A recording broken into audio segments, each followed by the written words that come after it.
ಸಾಮಾನ್ಯವಾಗಿ ಒಂದು ಕಥೆಯ ಅಣುಕುನೋಟ ಅಷ್ಟೇ.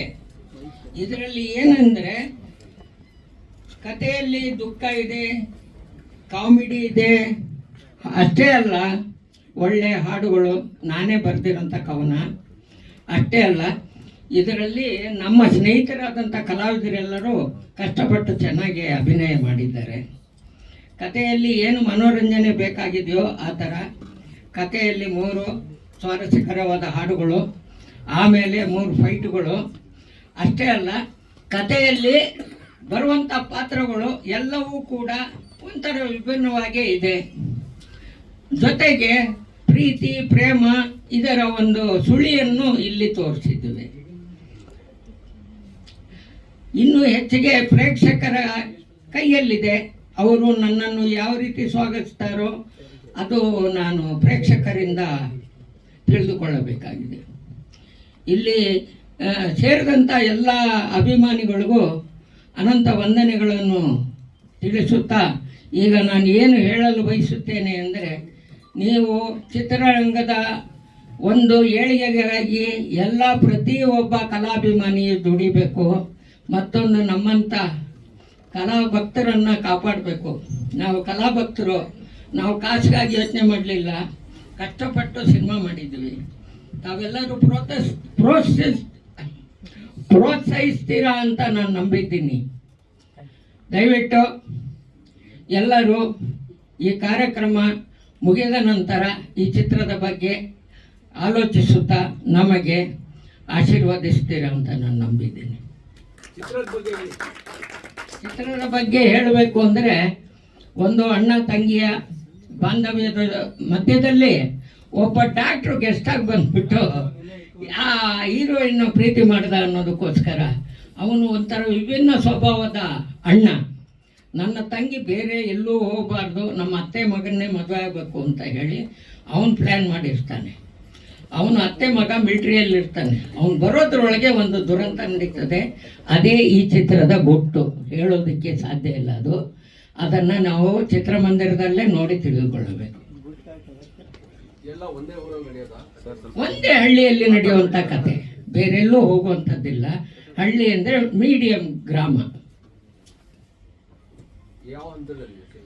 ಪಿಕ್ಚರ್ ಮುಗಿದೋಗಿದೆ ಅಂತ ಏನೂ ಇಲ್ಲ, ಈಗ ನೋಡುವ ಹಂತದಲ್ಲಿದೆ. ಜನರೆಲ್ಲರೂ ನೋಡಿ ಆನಂದಿಸುವ ಹಂತದಲ್ಲಿದೆ. ಈಗ ತೆರೆ ಕಾಣೋದಕ್ಕೆ ಎಲ್ಲ ಸಿದ್ಧತೆ ಮಾಡಿದ್ದೇವೆ. ಇನ್ನು 15 ದಿನಗಳಲ್ಲಿ ಮೋಸ್ಟ್ಲಿ ಪಿಕ್ಚರ್ನ ರಿಲೀಸ್ ಮಾಡಬೇಕು ಅಂತ ಎಲ್ಲ ತೀರ್ಮಾನ ಮಾಡಿದ್ವಿ. ಮತ್ತೊಂದು, ಇದನ್ನು ಪ್ರೋತ್ಸಾಹಿಸಿದರೆ ನಾನು ಇನ್ನೂ ಮುಂದುವರೆದು ಇನ್ನೂ ಒಳ್ಳೆ ಕೊಡುಗೆಯನ್ನು ಕನ್ನಡಿಗರಿಗೆ ಕೊಡಬೇಕು ಅಂತ ಆಸೆ ಪಡ್ತಾ ಇದ್ದೀನಿ. ನನ್ನ 73ನೇ ವಯಸ್ಸಿನ ಜರ್ನಿಯಲ್ಲಿ ನಾನು ಇದೊಂದು ಸಾಧನೆ ಮಾಡಿದ್ದೀನಿ ಅಂತ ಹೇಳಬೇಕು. ಮುಂಚೆ ಎಲ್ಲ ಬೇಕಾದಷ್ಟು ಹಿಂದಿ, ಕನ್ನಡ, ತಮಿಳು ಎಲ್ಲ ಕ್ಷೇತ್ರದಲ್ಲೂ ಅಸಿಸ್ಟೆಂಟ್ ಡೈರೆಕ್ಟರ್ ಆಗಿ ದುಡಿದು ನನ್ನ ತಲೆ ಕೂದಲೆಲ್ಲ ಉದುರೋಯ್ತು, ಸರಿಯಾದ ದುಡ್ಡು ಬರಲಿಲ್ಲ, ಆದರೂ ಕೆಲಸ ಮಾಡ್ತಾನೇ ಬಂದಿದ್ದೀನಿ. ಈಗ ಕೊನೆ ಪ್ರಯತ್ನ ಈ ಹುಡುಗ ಕೈ ಹಿಡಿದು ನನ್ನ ನಡೆಸಿದ ಈ ಲೆವೆಲಿಗೆ ಬಂದಿದ್ದೀನಿ.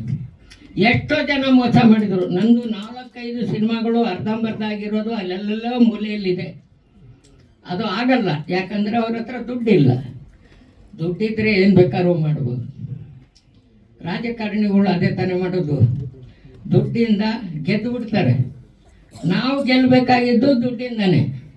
ಸಿನಿಮಾದವರು ಕಾಸು ಸುರಿಬೇಕು, ಪೈಸಾ ಬೇಕು, ತಮಾಷಾ ಬೇಕು, ಇದೇ ಪಿಕ್ಚರು.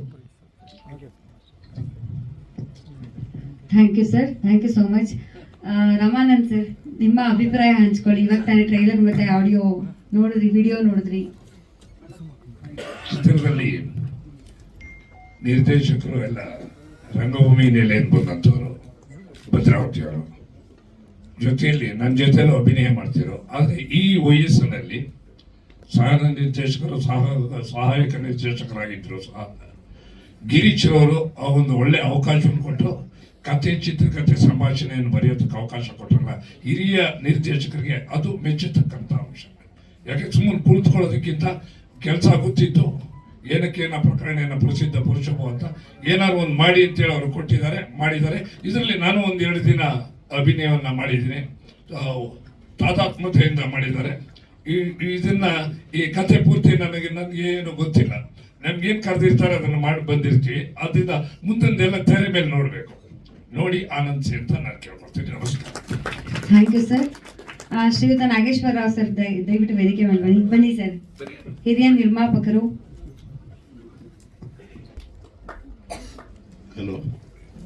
ಹಲೋ,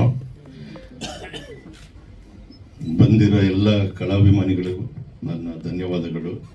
ಪ್ರೆಸ್ನವರಿಗೆ ತುಂಬ ಅದ್ಭುತವಾಗಿ ನಿಮ್ಮ ಕೆಲಸ ಮಾಡ್ತಾ ಇದ್ದೀರಾ, ಅವ್ರಿಗೆ ಧನ್ಯವಾದಗಳು. ಈ ಸಿನಿಮಾ ನೋಡೋದಕ್ಕೆ ಇಷ್ಟು ಜನ ಬಂದಿದ್ರಲ್ಲ, 7-8 ಕೋಟಿ ಪಿಕ್ಚರ್ ಮಾಡಿದ್ರೆ ಇಷ್ಟು ಜನ ಬರೋದಿಲ್ಲ. ಈಗಲೇ ಸಕ್ಸಸ್ ಅಂತ ಕಾಣಿಸ್ತಾ ಇದೆ. ಗಿರೀಶ್ ಅವರೇ ತುಂಬ ಚೆನ್ನಾಗಿ ಆ್ಯಕ್ಟ್ ಮಾಡಿದಿರ, ವಾಗನಿ ತುಂಬ ಚೆನ್ನಾಗಿ ಆ್ಯಕ್ಟ್ ಮಾಡಿದಿರ. ಮೋಹನ್ ಅವ್ರು ನನ್ನ ತುಂಬ ಒಂದು 40 ವರ್ಷ ಸ್ನೇಹಿತರು, ಅವರಿಗೆ ಒಳ್ಳೇದಾಗಬೇಕಂತ ಆಶಿಸ್ತೀನಿ. Thank you very much. Thank you sir, thank you so much. Sagar sir, ನಿಮ್ಮ ಮಾತುಗಳು. ಎಲ್ರಿಗೂ ನಮಸ್ಕಾರ. ಇವತ್ತು ಕನ್ನಡ ಚಿತ್ರದ ಏನೇನು ಪ್ರಾಬ್ಲಮ್ಸ್ಗಳಿದೆ ಅಂತ ಎಲ್ರಿಗೂ ಗೊತ್ತಿದೆ. ಅದರಲ್ಲೂ ಧೈರ್ಯ ಮಾಡಿ ಈ ಸಿನಿಮಾ ಮಾಡಿದ್ದಾರೆ. ಇವರಿಗೆ ಗೆಲುವಾಗಲಿ, ಎಲ್ಲ ಕಲಾವಿದರಿಗೂ ಗೆಲುವಾಗಲಿ ಅಂತ ಕೇಳಿ ನಾನು ಮುಗಿಸ್ತಾ ಇದ್ದೀನಿ. ಶಾರ್ಟ್ ಆ್ಯಂಡ್ ಸ್ವೀಟ್ ಸರ್, ದಯವಿಟ್ಟು ಮಾತಾಡಿ. ಎಲ್ರಿಗೂ ನಮಸ್ಕಾರ. ಈ ಚಿತ್ರದ ಸಾಂಗ್ ತುಂಬ ಚೆನ್ನಾಗಿ ಮೂಡಿ ಬಂದಿದೆ. ತುಂಬ ವರ್ಷಗಳಿಂದ ಪ್ರಯತ್ನ ಪಡ್ತಾಯಿದ್ರು ಮೋಹನ್ ಅವರು. ಅವರ ಹಿಂದೆ ನನ್ನ ಚಿತ್ರಗಳಲ್ಲೂ ಕೂಡ ಅವರು ಅಸಿಸ್ಟೆಂಟ್ ಡೈರೆಕ್ಟರಾಗೆಲ್ಲ ಕೆಲಸ ಮಾಡಿದ್ದಾರೆ. ಸ್ಕ್ರಿಪ್ಟಲ್ಲೆಲ್ಲ ಭಾಗವಹಿಸ್ತಾಯಿದ್ರು ನನ್ನೆಲ್ಲ ಚಿತ್ರಗಳಲ್ಲೂ. ಹಾಗಾಗಿ ಅವ್ರಿಗೆ ಒಳ್ಳೆಯದಾಗಲಿ, ಈ ಚಿತ್ರ ಗೆಲುವನ್ನು ಕಾಣಲಿ, ಈ ನಂತರ ಮುಂದೆ ಇನ್ನೂ ಒಳ್ಳೊಳ್ಳೆ ಚಿತ್ರಗಳನ್ನ ಮಾಡಲಿ ಅಂತ ಕೇಳ್ಕೊತೇನೆ. Thank you. ನಾನು ಮೊದಲಿಗೆ ಹೇಳ್ಬಿಟ್ಟೆ ಅಂತ ಎಲ್ಲರೂ ಇಷ್ಟಿಷ್ಟೇ ಮಾತಾಡ್ತಿದ್ದೀರಾ ಅನ್ಸುತ್ತೆ, ಕ್ಷಮೆ ಇರಲಿ. ಹೇಮಂತ್ ಕುಮಾರ್ ಸರ್. ಎಲ್ರಿಗೂ ನನ್ನ ನಮಸ್ಕಾರ. ಗಿರೀಶ್ ಒಬ್ಬನ ಉತ್ತರ ಕರ್ನಾಟಕದ ಹುಡುಗ, ಇನ್ನೂ ತುಂಬ ವರ್ಷದಿಂದ ಸಿನಿಮಾ ಮಾಡಬೇಕು ಅಂತ ಕಷ್ಟಪಡ್ತಾ ಇದ್ದಂತೆ. ನನಗೆ ಮೋಹನ್ ಅವರು ಮುಂಚೆ ಪರಿಚಯ ಇದ್ದರು, ಡೈರೆಕ್ಟ್ರು ಅವರು. ಗಿರೀಶು ಅದನ್ನು ಫಿಲ್ಮ್ ಎಲ್ಲ ಶೂಟಿಂಗ್ ಮಾಡಿಕೊಂಡು ಸ್ವಲ್ಪ ಕೆಲವು ಜನರಿಂದ ದಾರಿ ತಪ್ಪಿಸ್ಕೊಂಡು ಒದ್ದಾಡ್ತಾ ಇದ್ದ. ಅಂಥ ಹಂತದಲ್ಲಿ ಶೂಟಿಂಗ್ ಎಲ್ಲ ಮುಗಿದ್ಮೇಲೆ ನಾನು ಬಂದು ಪರಿಚಯ ಆಗಿಬಿಟ್ಟು, ಸರ್ ಈ ಥರ ಆಗೋಗ್ಬಿಟ್ಟಿದೆ, ತುಂಬ ಜನ ಮೋಸ ಮಾಡಿಬಿಟ್ಟಿದ್ದಾರೆ, ಹಾಗೆ ಸ್ವಲ್ಪ ಕಷ್ಟಪಡ್ತಾ ಇದ್ದೀನಿ, ಏನೋ ಒಂದು ಇದು ಮುಗಿಸ್ಕೊಡಿ ಅಂತ ಬಂದರು. ಇರೋದ್ರಲ್ಲೇ ಒಂದು ಒಳ್ಳೆಯ ಇದನ್ನು ಮೂವಿದಲ್ಲಿ ಒಳ್ಳೆಯ ಕತೆ ಎಲ್ಲ ಇತ್ತು. ಅದರಲ್ಲಿ ಹೆಕ್ಕಿ ತೆಗೆದು ಒಂದು ಕಂಪ್ಯೂಟರ್ ರೂಪ ಕೊಟ್ಟು ಅದನ್ನು ಫಸ್ಟ್ ಕಾಪಿ ತೆಗೆದು ಕೊಟ್ಟಿದ್ದೀನಿ. ಅದನ್ನು ಫಿಲ್ಮಲ್ಲಿ ಹೊಸಬ್ರ ಥರ ಎಲ್ಲ ಒಳ್ಳೆ ಚೆನ್ನಾಗಿ ಆ್ಯಕ್ಟ್ ಮಾಡಿದ್ದಾರೆ. ಎಲ್ಲ ಸಾಂಗ್ಸ್ ಎಲ್ಲ ಅಂತೂ ತುಂಬ ಚೆನ್ನಾಗಿದೆ. ಸಾಂಗ್ಸ್ ಎಲ್ಲ ಇದು ಯಶಸ್ವಿ ಆಗಲಿ ಅಂಥೇಳಿ ನಾನು ಆಶಿಸ್ತೀನಿ. Thank you sir. ಪಾವನಿ ಅವರೇ, ನಿಮ್ಮ ಪಾತ್ರದ ಬಗ್ಗೆ ಹಾಗೆ ಶೂಟಿಂಗ್ ಎಕ್ಸ್ಪೀರಿಯನ್ಸ್ ಹೇಗಿತ್ತು? ಕೂತ್ಕೊಂಡೆ ಮಾತಾಡಿ. ಎಲ್ರಿಗೂ ನಮಸ್ಕಾರ. ಇಲ್ಲಿ ಬಂದಿರೋಂಥ ಎಲ್ಲರೂ ಸಿನಿಮಾನ ಪ್ರೀತಿ ಮಾಡೋರು ಹಾಗೂ ಸ್ಟೇಜ್ ಮೇಲೆ ಇರೋಂಥ ಎಲ್ಲ ಗಣ್ಯರಿಗೂ ನನ್ನ ನಮಸ್ಕಾರ. ಇದು ನನ್ನ ಮೊದಲನೇ ಸಿನಿಮಾ. ನನಗೆ ಅವಕಾಶ ಕೊಟ್ಟಂಥ ಮೋಹನ್ ಸರ್ಗೆ ನಾನು ಥ್ಯಾಂಕ್ಸ್ ಹೇಳೋದಕ್ಕೆ ಇಷ್ಟಪಡ್ತೀನಿ. ಸಿನಿಮಾ ಶೂಟಿಂಗ್ ತುಂಬ ಚೆನ್ನಾಗಾಯಿತು. ಅಲ್ಲದೆ ನನಗೆ ನನ್ನ ಜೊತೆಯಲ್ಲಿ ನಾಯಕನಾಗಿ ಅಭಿನಯ ಮಾಡಿದಂಥ ಗಿರೀಶ್ ಅವರು ಕೂಡ ತುಂಬ ಚೆನ್ನಾಗಿ ಕೋಆಪ್ರೇಟ್ ಮಾಡಿದ್ರು. ಶೂಟಿಂಗ್ ಓವರಾಲ್ ತುಂಬ ಚೆನ್ನಾಗಿತ್ತು. ಆ್ಯಂಡ್ ಎಲ್ಲರೂ ಸಿನಿಮಾನ ನೋಡಿ ನಮಗೆ ಇನ್ನಷ್ಟು ಪ್ರೋತ್ಸಾಹ ಕೊಟ್ಟರೆ ನಾವು ಇನ್ನೂ ಒಳ್ಳೆ ಸಿನಿಮಾಗಳನ್ನ ಮಾಡ್ತೀವಿ ಅಂತ ಹೇಳೋದಕ್ಕೆ ಇಷ್ಟಪಡ್ತೀನಿ. Thank you so much. Thank you sir. ಇವರು ಮಾತಾಡ್ತಾ ಇನ್ನು. ಎಲ್ಲರಿಗೂ ನಮಸ್ಕಾರ. ನಾನು ಸ್ವಲ್ಪ ನಿಮ್ಮ ಜನ ನೋಡಿದ್ರೆ ಹೇಳಿಕೆ ಮುಗಿಸ್ಬಿಡ್ತೀಯಲ್ಲ. ಯಾಕೆಂದ್ರೆ ಇಷ್ಟು ಜನ ಬಂದಿದ್ದೀರ ಅಂದರೆ ನನಗೇನು ನಂಬಿಕೆ ಇಲ್ಲ. ನಾವು ತಿಪ್ಪನಹಳ್ಳಿ ತಿಮ್ಮಣ್ಣ ಅಂದಮೇಲೆ ಏನೋ ಅಂತಿದ್ದೆ. ನಿಮ್ಮನ್ನು ನೋಡ್ಬಿಟ್ರೆ ನಮ್ಮ ಪ್ರೇಕ್ಷಕರು ನಮ್ಮ ಥಿಯೇಟ್ರ್ ಬರ್ತಾ ಇರ್ತಾರೆ ಅನ್ನಿಸ್ತು ನನಗೆ. ನಾವು ಯಾಕೆಂದರೆ ಇನ್ನೂ ಗೆಸ್ಟ್ಗಳು ಬರಲಿಲ್ಲ. ಎಸ್ ಎ ಗೋವಿಂದರಾಜು ಅವ್ರನ್ನ, ಅಲ್ಲಿ ಅಣ್ಣವ್ರ ಮಗಳನ್ನ ಲಕ್ಷ್ಮಮ್ಮನ್ನ ಮನೆಗೆ ಹೋಗ್ಬಿಟ್ಟು ನಾವು ಇನ್ವೈಟ್ ಮಾಡೋದು. ಈಗ ನಮ್ಮ ಇವರು ಗಿರೀಶ್ ಅವ್ರು ಕರ್ಕೊಂಡೋದೆ. ಬರ್ತೀನಿ ಅಂತ ಹೇಳಿದ್ರು. ಕಾರಣಾಂತರದಿಂದ ಅವ್ರ ಮಗವರು ಬರಬೇಕಾಯ್ತು, ಬರಲಿಲ್ಲ. ನನಗೆ ಬೇಜಾರಾಗ್ತದೆ. ಮತ್ತು ನಮ್ಮ ವಿನೋದ್ ಸರ್ ಅವ್ರನ್ನ, ಲೀಲಾವತಿ ಅವ್ರನ್ನ ಭೇಟಿ ಮಾಡಿದೆ. ವಿನೋದ್ ಸರ್ನ, ಸರ್ ನಿಮಗೆ ತಿಪ್ಪನಹಳ್ಳಿ ತಿಮ್ಮಣ್ಣ ಡಾಕ್ಟ್ರು ಅಂತ ಒಂದು ಫಿಲ್ಮ್ ಮಾಡಿದ್ದಾರೆ ಮೋಹನ್ ಅವರು. ಗಿರೀಶ್ ಅಂತ ಬೆಳಗಾಂದವರು, ಅವರಿಗಿರೋ ಅವರೇ ಪ್ಲೀಸರು, ದಯವಿಟ್ಟು ಬರಬೇಕು ಅಂತ ಹೇಳಿ ಅವರು ಹೇಳಿ ಅಂದರು. ಅವರು ಆಯಿತು ಹೇಳಿ ಅಂದರು.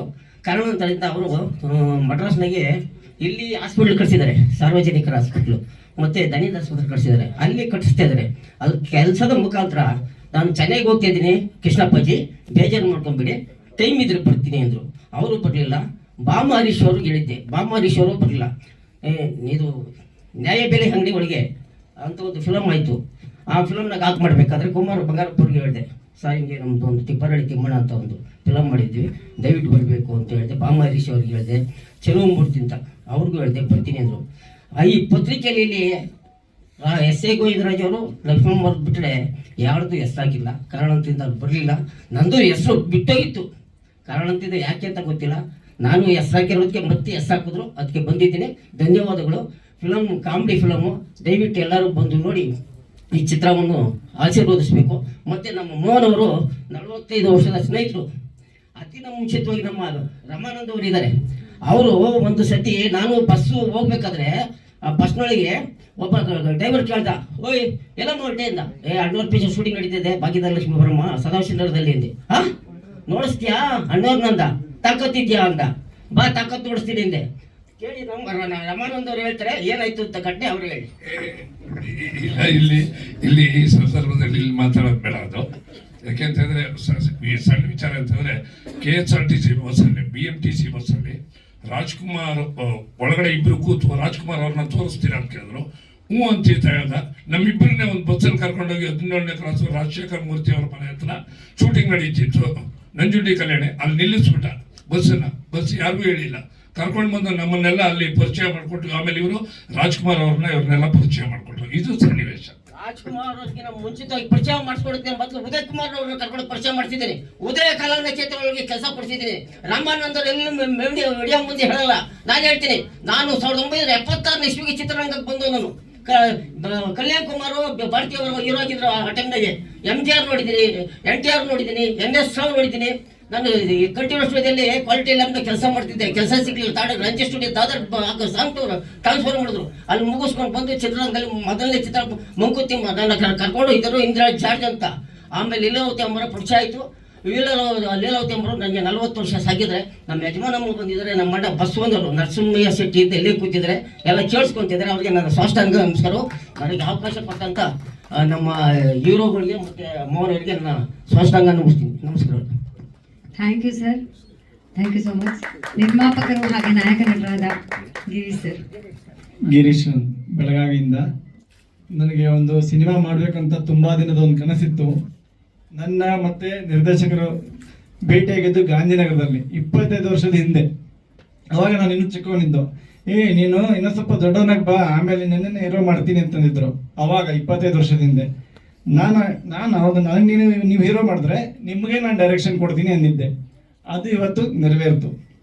ಸೊ ಅಂದ್ರೆ ನಮ್ಮಿಬ್ಬರದ್ದು ಸಂಬಂಧ 25 ವರ್ಷದ್ದು. ನಾವಿಬ್ಬರು ಒಂಥರ ಫ್ರೆಂಡ್ ಆಗಿದ್ದೀವಿ, ಎಲ್ಲ ರಿಲೇಷನ್ ನನ್ನ ಹತ್ರ ಇದೆ.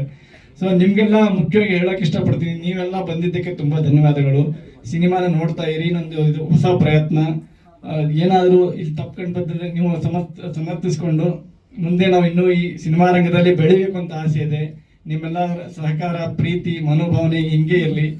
ನನ್ನನ್ನು ಇಲ್ಲಿ ಸಿನಿಮಾದಲ್ಲಿ ಒಂದು ಚಾನ್ಸ್ ಹೀರೋ ಮಾಡಿದ್ದಾರೆ ಇವರು ಡೈರೆಕ್ಟರ್, ಇವ್ರಿಗೂ ಒಳ್ಳೇದಾಗಲಿ, ನಿಮಗೆಲ್ಲ ಒಳ್ಳೇದಾಗಲಿ ಅಂತ. ಆಮೇಲೆ ಬಂದ ಅತಿಥಿಗಳಿಗೆ ಮುಖ್ಯವಾಗಿ ನಾನು ಸುಸ್ವಾಗತ ಹೇಳಕ್ಕೆ ಇಷ್ಟಪಡ್ತೀನಿ. ಅವರೆಲ್ಲ ಬಂದಿದ್ದಾರೆ ಒತ್ತು ಕೊಟ್ಟು ಈ ಸಿನಿಮಾ ಫಂಕ್ಷನ್ಗೆ, ಅವ್ರಿಗೆಲ್ಲ ತುಂಬ ಧನ್ಯವಾದಗಳು. ಹಾಗೆಯೇ ಮಾಧ್ಯಮ ಮಿತ್ರರಿಗೆಲ್ಲ ನನ್ನ ಒಂದು ಧನ್ಯವಾದಗಳು ಹೇಳಕ್ಕೆ ಇಷ್ಟಪಡ್ತೀನಿ. ಸಿನಿಮಾನ ನೋಡಿ, ಆಮೇಲೆ ನಾವು ಒಂದು ಸಿನಿಮಾ ನೋಡಿದ್ರೆ ಥಿಯೇಟರಿಂದ ಹೊರಗಡೆ ಬಂದ ತಕ್ಷಣ 2 ಕಮೆಂಟ್ಸ್ ಕೊಡ್ತೀವಿ. ಒಂದು ಚೆನ್ನಾಗಿದೆ, ಚೆನ್ನಾಗಿಲ್ಲ. ಬಟ್ ಆ ಸಿನಿಮಾ ಮಾಡಬೇಕು ಅಂದರೆ ಪ್ರೀ ಪ್ರೊಡಕ್ಷನ್, ಪೋಸ್ಟ್ ಪ್ರೊಡಕ್ಷನ್ಸ್ ಎಷ್ಟು ಕಷ್ಟ ಇದೆ ಅಂತ ನಾನು ಸಿನಿಮಾ ಮಾಡಿದಾಗ ಗೊತ್ತಾಯಿತು. ಎಷ್ಟೆಲ್ಲ ಕಮಿಟ್ಮೆಂಟ್ಸ್ ಇದೆ, ಎಷ್ಟೆಲ್ಲ ಪ್ರಿಪ್ರೇಷನ್ಸ್ ಇದೆ, ಎಷ್ಟೆಲ್ಲ ರೆಡಿ ಮಾಡ್ಕೋಬೇಕು. ಲೊಕೇಶನ್ ಆಗಲಿ, ಆರ್ಟಿಸ್ಟ್ ಆಗಲಿ, ಕಾಸ್ಟ್ಯೂಮ್ಸ್ ಆಗಲಿ, ಈಚ್ ಆ್ಯಂಡ್ ಎವ್ರಿ ಎಷ್ಟೊಂದು ಕಷ್ಟ ಇದೆ ಅಂತ ನಾನು ಸಿನಿಮಾ ಮಾಡಿದಾಗ ಗೊತ್ತಾಯಿತು. ಯಾವ ಸಿನಿಮಾ ಮಾಡಿದಾಗ ಸುಲಭ ಇಲ್ಲ ಅಂತ. ಸೊ ಕಷ್ಟಪಟ್ಟು ಸಿನಿಮಾ ಮಾಡ್ತೀವಿ. ಚಲನಚಿತ್ರಗಳನ್ನ ಥಿಯೇಟರಲ್ಲಿ ನೋಡಿ, ಕನ್ನಡ ಚಿತ್ರರಂಗನ ಬೆಳೆಸಿ, ನಾವು ಹೊಸವರು ಬರ್ತಾ ಇದ್ದೀವಿ, ನಮ್ಮನ್ನು ಬೆಳೆಸಿ, ನಿಮ್ಮೆಲ್ಲರ ಸಹಕಾರ, ಪ್ರೀತಿ, ಮನೋಭಾವನೆ ಹೀಗೆ ಇರಲಿ ಅಂತ ಕೇಳ್ಕೊಳ್ತೇನೆ. ಧನ್ಯವಾದಗಳು. ದಯವಿಟ್ಟು ನಮ್ಮ ರಾಣಿ ಮರಾಠಿ ಡೈರೆಕ್ಟರ್ ರಾಮಮೂರ್ತಿ ಸರ್ನ ಮರ್ತಿದ್ದೆ. ಅವ್ರು ಯಾವುದೇ ಚಿತ್ರ ಮಾಡಿದ್ರು ನನಗೆ ಎಲ್ಲ ಅವಾಗಲಿಂದ ಎಷ್ಟು 30 ವರ್ಷ 40 ವರ್ಷ ನನ್ನ ಆತ್ಮೀಯ ಬಂಧುಗಳಾದ್ರೂ ರಾಣಿ ಮರಾಠಿ ಡೈರೆಕ್ಟರ್ ರಾಮಮೂರ್ತಿ ಅವ್ರು ಕೊಡ್ತಾ ಬಂದಿದ್ದಾರೆ. ಇವಾಗಲೂ ಅವರು ನ್ಯಾಯಬೆಲೆ ಅಂಗಡಿಗಳಿಗೆ ಒಳ್ಳೆ ಪಾತ್ರ ಕೊಟ್ಟಿದ್ದಾರೆ. ಕುಮಾರ ಬಂಗಾರಪ್ಪ ರಾಜಣ್ಣ ಅವ್ರ ಜೊತೆ ಮತ್ತೆ ರಾಮಣ್ಣ ದೊಡ್ಡ ಜೊತೆ ಸೇರಿ ನನಗೆ ಒಳ್ಳೆ ಅವಕಾಶ ಕೊಟ್ಟಿದ್ದಾರೆ. ಈ ತಿಪ್ಪರಹಳ್ಳಿ ತಿಮ್ಮಣ್ಣ ಡಾಕ್ಟ್ರು ಮಾಡಿದ ಮೇಲೆ ನನಗೆ ಹಲವಾರು ಚಿತ್ರಗಳು ಬಂತು. ನನಗೆ ನಾನು ಇನ್ನೊಂದು ಸುಜಿನ್ ಲೋಕೇಶ್ ಅವರಲ್ಲಿ ನಾನು ಕೇಳೋದು ಇಷ್ಟೇ, ಕಾಮಿಡಿ ಕಿಲಾಡಿಗಳು ಮಹಾಭಾರತ ಮಜಾಭಾರತ ಒಳಗೆ ಹೊಸ ಕಲಾವಿದರನ್ನೆಲ್ಲ ಕರ್ಕೊಂಬಂದು ಆಕ್ಟಿಂಗ್ ಕೊಡ್ತಾ ಇದ್ದೀವಿ. ನಮ್ಮ ಪೋಷಕ ಕಲಾವಿದರು ಈ ಅವಕಾಶ ಸಿಗ್ತಿಲ್ಲ. ನಮ್ಮ ಪೋಷಕ ಕಲಾವಿದರು ಭಾಳ ಕಷ್ಟ ಆಗ್ಬಿಟ್ಟಿದೆ. ಅವ್ರಿಗೆಲ್ಲ ಕೊಟ್ಟು ನಿಮ್ಮ ಜೊತೆಲಿ ಹೊಸ ಕಲಾವಿದರ ಜೊತೆಲಿ ಬೆಳೆಸಿ ಅಂತ ಕೇಳ್ಕೊತೀವಿ. ಪೋಷಕ ಕಲಾವಿದರು ಕೆಲಸ ಇಲ್ಲ, ಕಾರ್ಯ ಇಲ್ಲ. ಕೊರೋನಾ ಬಂದಾಗ್ಲಿಂದ ಅವಕಾಶನೇ ಸಿಗ್ತಿಲ್ಲ. ಹೊಸ ಕಲಾವಿದರಿಗೆಲ್ಲ ಅವಕಾಶ ಕೊಡ್ತಾ ಇದ್ದಾರೆ. ಪೋಷಕ ಕಲಾವಿದರು ಕೊಡಬೇಕು ಅಂತ ಕೇಳ್ಕೊತೀನಿ. ನೋಡಿ, ಬ್ರಹ್ಮ ವಿಷ್ಣು ಮಹೇಶ್ವರ ಅಣ್ಣ ಡಾಕ್ಟರ್ ರಾಜ್ಕುಮಾರು, ಅಂಬರೀಷು, ಶಂಕರ್ರಾವು, ವಿಷ್ಣು ಸಕಲ ಬ್ರಹ್ಮ ವಿಷ್ಣು ಮಹೇಶ್ವರ ಇದ್ದಂಗೆ ಅವರು ಬುಡ, ನಾವು ಹಣ್ಣು ಕಾಯಿ ಎಲೆಗಳು ಇದ್ದಂಗೆ. ಅವರು ಕೆಳಗಡೆ ಬೆಳೆದವರು ನಾವು. ಅವರಿಂದಲೇ ಚಿತ್ರರಂಗ ಹೊರಟೋಯ್ತು. ಅಭ್ಯಪರಿ ಆಗ್ಬಿಟ್ಟಿದೆ ಚಿತ್ರರಂಗ. ಅಂತ ವ್ಯಕ್ತಿಗಳು ಮತ್ತೊಮ್ಮೆ ಹುಟ್ಟಿ ಬರಲಿ, ಇನ್ನ ಚಿತ್ರರಂಗ ಬೆಳೀಲಿ, ಇನ್ನು ಮುಂದೆ ಆಗಲಿ. ಅವರು ಯಾರು ಸ್ವರ್ಗಕ್ಕೆ ಹೋದಂಗೆ ನಾವು ಹೋಗೋಣ ಅಂತ ಕೇಳ್ಕೊತೀನಿ. ನಾನು ತಪ್ಪುಗಳಾಗಿದ್ರೆ ನಿಮ್ಮಲ್ಲಿ ಕ್ಷಮೆ ಕೇಳ್ತೀನಿ. Thank you sir, thank you so much.